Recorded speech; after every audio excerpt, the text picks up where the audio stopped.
téléphone mobile et santé.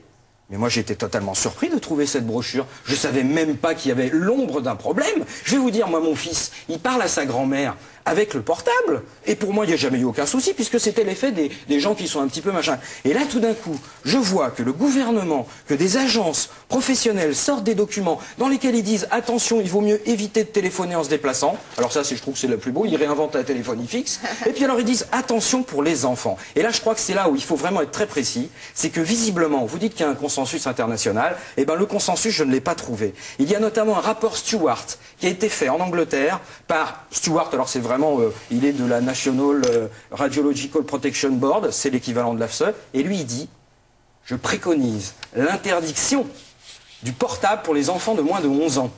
C'est sans doute la conclusion la plus inquiétante du rapport Comobio, qui est due à Pierre Aubineau, qui est un neurophysiologiste de Bordeaux, que 10 minutes en fait d'exposition, des rats en l'occurrence, aux ondes du téléphone portable suffisait à induire dans le cerveau une modification quand même assez importante qui est de la barrière, ce qu'on appelle la barrière hémato-encéphalique, ou entre le sang et le cerveau, tout ce qui filtre ce qui est dans le sang et qui ne doit pas arriver au cerveau, et bien cette barrière devient plus perméable, elle filtre moins, et donc des molécules qui ne devraient pas en principe arriver dans le cerveau, des grosses molécules, des molécules potentiellement toxiques, et bien y arrivent.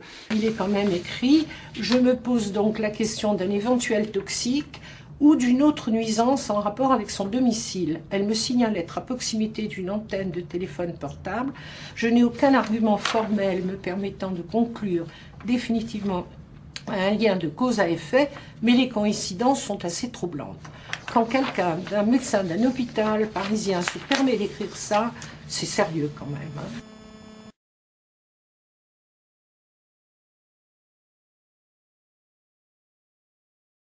Il est quand même remarquable de dire que les gens qui ont trouvé des effets nocifs, je passe à Santini, je pense à Salford, je pense au professeur Smith, je pense au professeur Von Klitzing, je pense au professeur Hyland en Angleterre, tous ces gens se sont vus sucrer leur budget.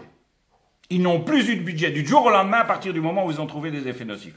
Donc de cette manière-là, plus nous allons avancer, moins nous aurons d'effets nocifs, puisque tous ceux qui les ont trouvés ne peuvent pas en faire état, ou bien quand ils les trouvent, on les empêche de continuer leurs recherches.